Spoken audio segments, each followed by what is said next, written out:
Happy Saturday! We mentioned Benjamin Banneker in our New Year's Day episode on almanacs and day planners, and our episode on him is from early in our time as hosts of the show. It came out on June 10th, 2013, and it is today's Saturday Classic. And it's also connected to our most recent episodes. Among other things, we talk about some arrangements Banneker made for his later years using information from actuarial tables. So enjoy! Welcome to Stuff You Missed in History Class, a production of iHeartRadio.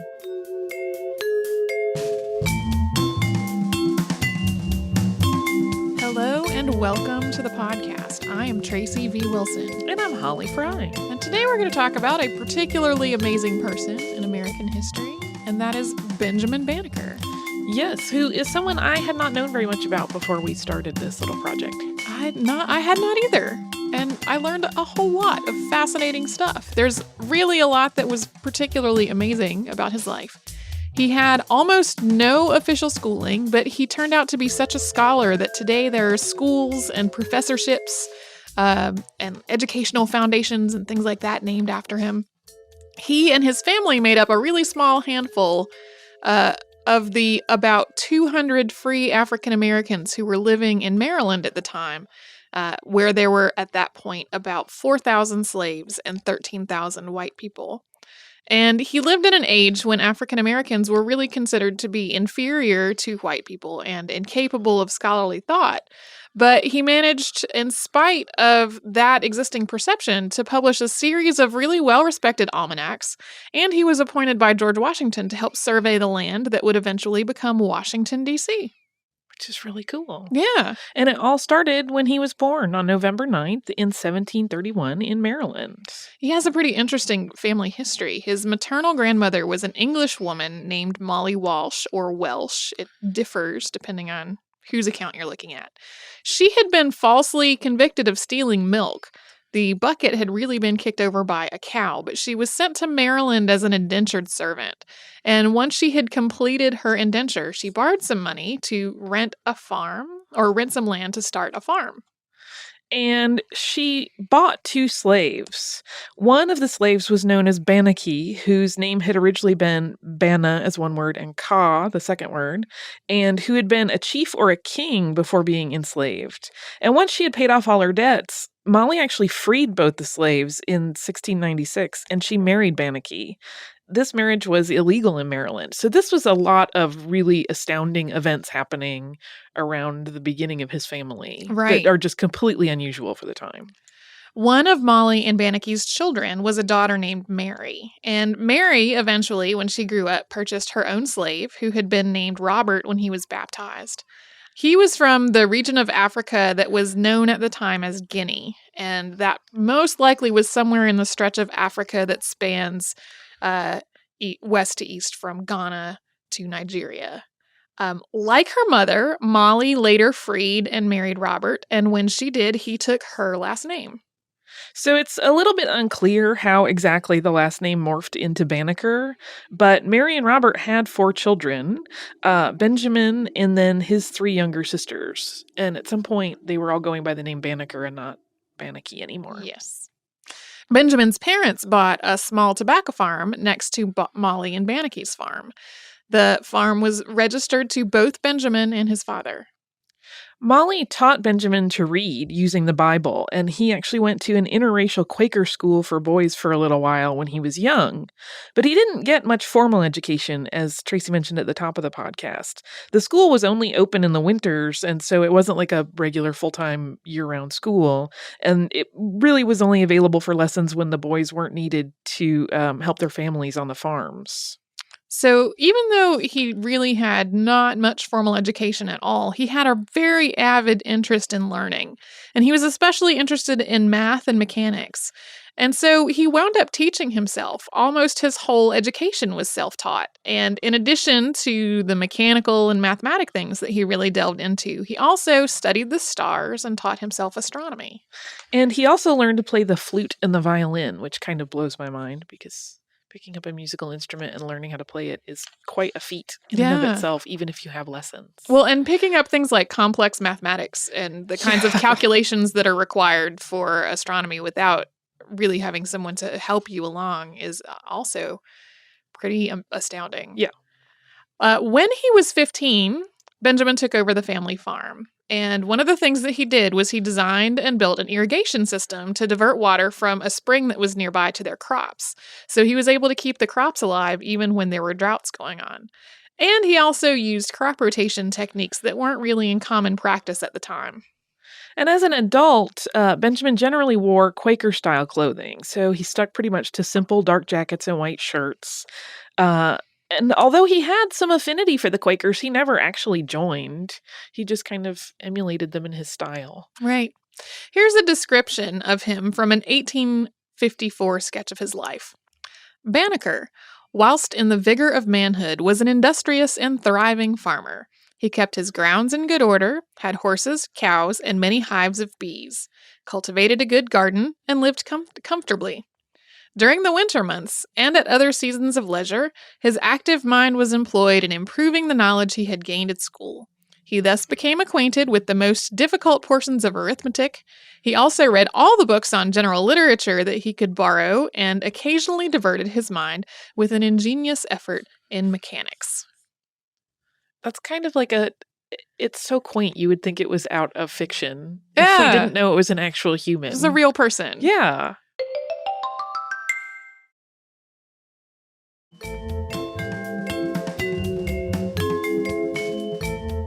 So when he was 22, he actually made a clock. He had seen a pocket watch belonging to a friend. We're not sure on the pronunciation of the last name. It could be Joseph Levy or Levi. But Benjamin had been completely fascinated with this watch. And so Joseph actually let him take it apart. And so Benjamin sketched out all the components and put the watch back together in working order, and then used that experiential learning to make a clock from scratch. So today this probably doesn't sound like a giant deal, because clocks are ubiquitous.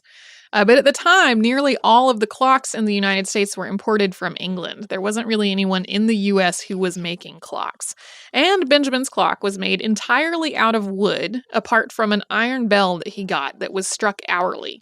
And this clock ran for more than 40 years, keeping good time that entire time, until the day that Benjamin was buried after his death, when his home and all of its contents burned in a fire. So, based on the watch he had seen and taken apart one time, he made a working wooden clock that kept time for 40 years. Worked well. Yes.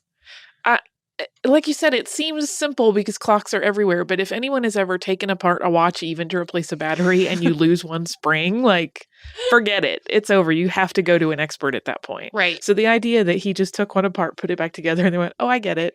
Yeah, it's fine. And then I can make one. Went forward making its own. It's really pretty impressive. Yeah. So this clock is cited as the first striking clock built in the United States. And he used this experience to sort of start up a little side business repairing people's watches and clocks. People who came to the area would stop by just to see the clock and to talk to Benjamin, who by this point had developed a reputation for being extremely intelligent, but also modest and gentlemanly. He became familiar with the Ellicotts, a family from Pennsylvania who had built a mill and established a town not very far from Benjamin's farm. And Benjamin had been a frequent visitor while the mill was being built because he liked to observe all the mechanics and machinery involved in the process. And he and the Ellicotts became friends. And eventually, George Ellicott loaned Benjamin all manner of books in math and astronomy, and so he now had a whole new assortment of resources to expand his knowledge and education. Later, he used these books along with some tools that George loaned to him to predict the April 14th, 1789 solar eclipse almost accurately. This is another thing that maybe doesn't sound like a crazy accomplishment today, because we know when all the eclipses are happening and we can watch them on the internet. But most of the people who were predicting an eclipse at that point, they were predicting that one wrong. And the almost in his own calculations came from an error in one of the textbooks, not from his own calculations. So he turned out, even though he wasn't right on the money with it, his prediction was more accurate than a lot of the more well-known astronomers had made at the time. Reportedly, he also had theorized that Sirius was actually 2 stars instead of 1, which it is, but at the time it was believed to be just one heavenly body. In 1790, George Washington appointed Benjamin to the team that was going to survey the federal territory, which would later become Washington, D.C. And Major Andrew Ellicott was also on the team. In writing about this, Georgetown Weekly Ledger said, quote, Ellicott was attended by Benjamin Banneker, an Ethiopian, whose abilities as a surveyor and an astronomer clearly prove that Mr. Jefferson's concluding that race of men were void of mental endowments was without foundation. That Mr. Jefferson, of course, being Thomas Jefferson. Yeah, so he actually became quite an ambassador for the non-Caucasians that were living in America at the time. Right. We'll talk about that more in just a little bit, but we'll talk for a moment about the survey work first. There's a story that when Pierre L'Enfant left the Washington, D.C. project, he took all the plans with him, and then Benjamin recreated them from memory. So modern historians think that this is probably an embellishment. There aren't any documents at the time that confirm it. It seems to have arisen a little bit later. So while it's probably an apocryphal story, it speaks to the reputation that he had developed for himself at this point.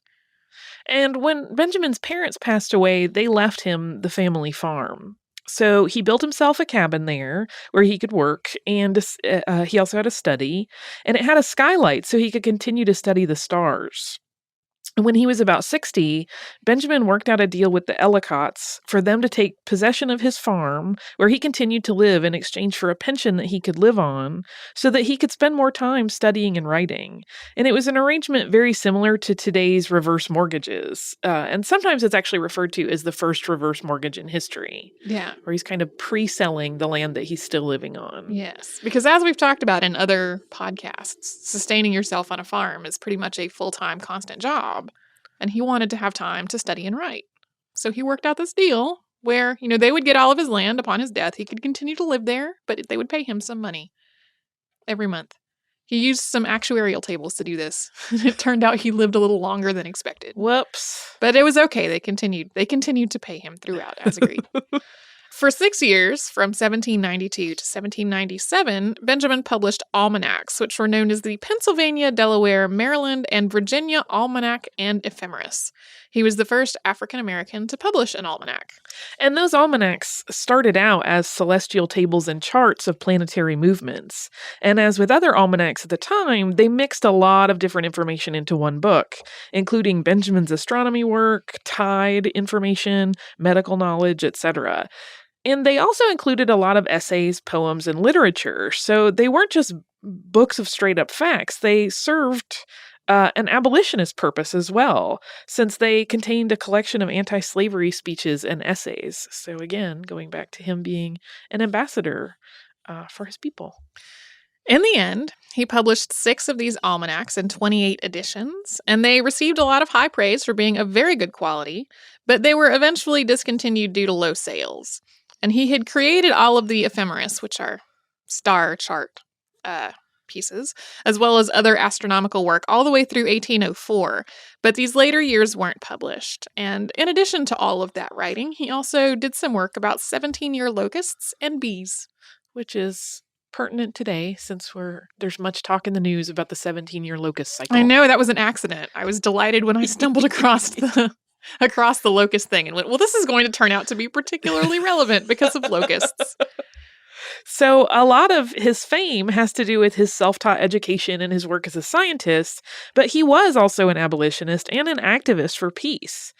His first almanac also recommended that the U.S. government have a Department of Peace, which finally happened about 200 years later with the founding of the U.S. Institutes of Peace.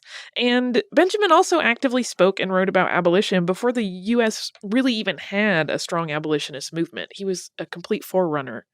Yeah.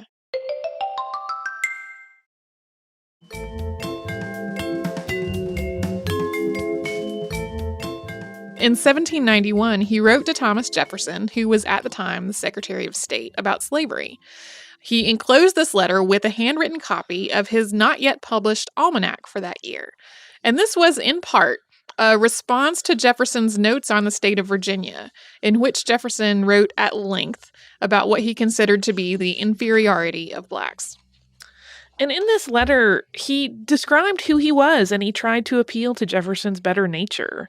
And he wanted to point out the inconsistency in the Founding Fathers' talk about everyone being equal while still owning slaves and describing blacks as inferior. And he wrote about the young colonies attempting to free themselves from the British crown and how the government should be able to empathize with slaves having had their own struggles for freedom. And he pointed out the irony in the quote, "We hold these truths to be self-evident that all men are created equal, that they are endowed by their creator with certain unalienable rights, and that among these are life, liberty, and the pursuit of happiness." That's really quite moving to me. Yeah, and he was very articulate. Here's a selection from near the end of the letter. I suppose that your knowledge of the situation of my brethren is too extensive to need a recital here. Neither shall I presume to prescribe methods by which they may be relieved, otherwise than by recommending to you and all others to wean yourself from these narrow prejudices which you have imbibed with respect to them. And as Job proposed to his friends, put your soul in their soul's stead. Thus shall your hearts be enlarged with kindness and benevolence toward them, and just shall you need neither the direction of myself or others, in what manner to proceed herein. And so he's pretty much saying you can put yourself in our shoes. Yeah.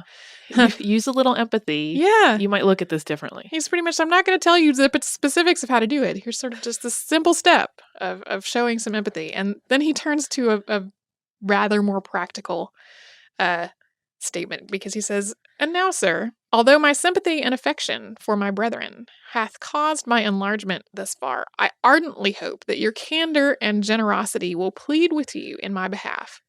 Then I make known to you that it was not originally my design, but having taken up my pen in order to direct to you as a present a copy of an almanac, which I have calculated for the succeeding year, I was unexpectedly and unavoidably led thereto. So I had just meant to write you a note with my almanac, but once I had the pen in my hand, once I got going, I needed to tell you the rest of this too." And Jefferson replied to him. He responded in less than 2 weeks, which at that time is a pretty quick turnaround. And the letter, which is dated August 30th of 1791, says, "I thank you sincerely for your letter of the 19th instant, and for the almanac it contained. Nobody wishes more than I do to see such proofs as you exhibit that nature has given to our black brethren talents equal to those of other colors of men, and that the appearance of the want of them is owing merely to the degraded condition of their existence, both in Africa and America. I can add with truth that nobody wishes more ardently to see a good system commenced for raising the condition both of their body and mind to what it ought to be, as far as the imbecility of their present existence and other circumstances which cannot be neglected will admit." And then he goes on to say, "I have taken the liberty of sending your almanac to Monsieur Condorcet, Secretary of the Academy of Sciences at Paris, and member of the Philanthropic Society, because I considered it as a document to which your whole color had a right for their justification against the doubts which have been entertained of them. I am with great esteem, sir, your most obedient, humble servant." Just really quite lovely. Yeah, it's simultaneously a lovely and flattering letter without really acknowledging a lot of what was pointed out to him in the first place, which continues to be a running theme in the subject of Thomas Jefferson and slavery and race. And then Benjamin put this whole correspondence in his 1793 almanac, and you can read it all online, and we will link to it in the show notes. I wonder what Jefferson thought of that. Like, I didn't mean that for everybody. I just don't know. Well, and I know that there have been past, in the archive, there are other episodes about Thomas Jefferson, and there has been so much work at length about the subject of Thomas Jefferson and race. Like, it's a whole giant field of discussion. There are people that spend their entire scholarly lives studying nothing else. Yes. But his relationship to racial issues. Right. So after his almanacs ceased to publish, and after his work in Washington, D.C. was finished, Benjamin spent a lot of his later life with study and writing. After he had an illness in his later years, he made arrangements for how he wanted all of his work to be taken care of after his death, but unfortunately, much of it was destroyed when his house burned. And Benjamin Banneker died approximately on October 25th of 1806. And as we said at the top of the podcast, today there are schools and professorships and foundations named after him. And he was put on a commemorative stamp in 1980. So even though in the world of African-American scientists, in the world of early forerunners of the abolitionist movement in America, he's maybe not one of the most prominent names, he definitely had a legacy and did some just really amazing work, especially considering that he had almost no formal education. Well, and he was so ahead of his time on most issues. Oh, yeah. I mean, scientifically, mathematically, abolition. He was like many steps ahead of the rest of the people around him. Yes. It was Which quite... might be why he's not always associated with those things. He was Right. kind of too early to play an obvious part in the bigger stage when Yeah. things really heated up. Yeah. I am quite fond of him now. Me too. I love his story. Knew very little about him before I started researching, and I, of course, am always fond of scientists who like to study things like stars and bees. Who wouldn't?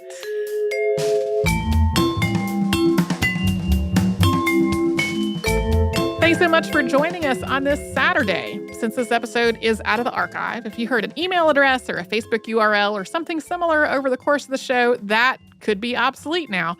Our current email address is historypodcast@iheartradio.com. You can find us all over social media at Missed in History. And you can subscribe to our show on Apple Podcasts, Google Podcasts, the iHeartRadio app, and wherever else you listen to podcasts. Stuff You Missed in History Class is a production of iHeartRadio. For more podcasts from iHeartRadio, visit the iHeartRadio app, Apple Podcasts, or wherever you listen to your favorite shows.